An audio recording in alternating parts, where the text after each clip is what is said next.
Guys, in this video ay isi-share ko sa inyo kung paano natin mabilis ma-transfer yung file sa ating drone papunta sa ating cellphone. Right, so ito yung pinakabagong ng DJI, yung Lite 2 X1. So click natin tong quick transfer. Yan. Sleep daw ang ating device not found. So i-on natin yung ating aircraft kasi nag-update ako kanina kaya pala siya natulog. Alright. So ngayon, dahil buhay na yung ating aircraft, click natin yung quick transfer. So yan yung lalabas. After switching, file download speed will be significantly increased. Okay, switch. Tapos, wait lang natin yan. Na, yun. Allow suggested Wi-Fi network.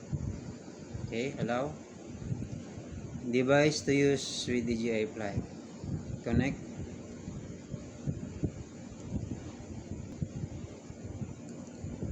Connect DJI Lite 2 X1 7D64. Connection successful. Switch. So ayun. So ngayon pwede ka nang pumunta sa album. Check. Then yun, may mga files tayo dyan. Okay, so pwede na nating ano yan i-download. So ito sa baba, call download. Download in background supported. Quick transfer in progress. Download in background supported by. Okay. So ganun lang kabilis, nandun na, download na agad. Tapos ito rin, call video. Ang bilis, oh. 5 seconds yung quick shots na mga quick shots natin to eh. So ito mahaba itong lan to 4 minutes kung gaano. So orasan natin gaano kabilis niya i-transfer. So ang oras ay 3:42. So download natin yan, full video.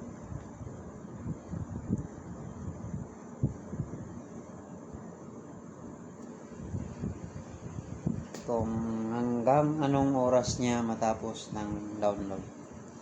Kasi pag yung hindi quick transfer medyo matagal-tagal.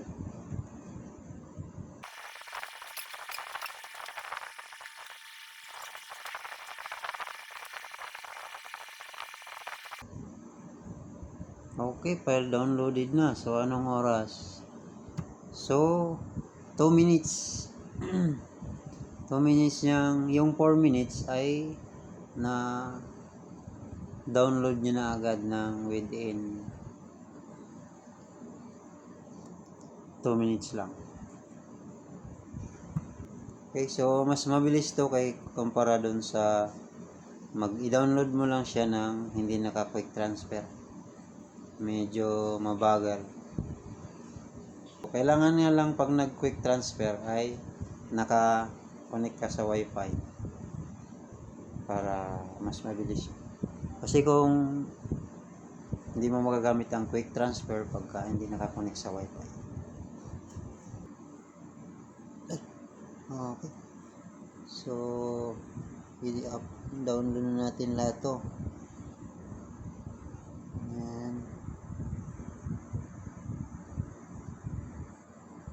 So, hintayin niya munang matapos yung isa bago mag-upload ulit yung isa. Pero mabilis lang, oh, yung 1 minute niya. Almost, saglit lang, 80%, 83% na agad. high interference environment, downloading speed. Alright, so ganun lang kabilis. Kung ako sa inyo guys ay gamitin nyo tong quick transfer ng DJI Lite 2X1 para mas mabilis nyo may transfer ang inyong files mula sa drone papunta ng inyong device or sa cellphone. So, right, sana nakatulong ang ating maikling video na ito para sa mabilis na transfer para sa mabilis na transfer ng ating mga files. Okay, so kung nagustuhan mo ang ating maikling video, sana pakiclick na rin po yung subscribe button at saka notification. See you in the next one. Bye-bye.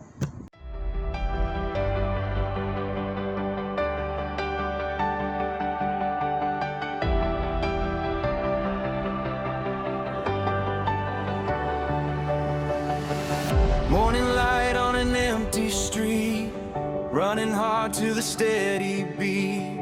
Every step says I'm not done, chasing shadows toward the sun. Frames fly by like sparks in the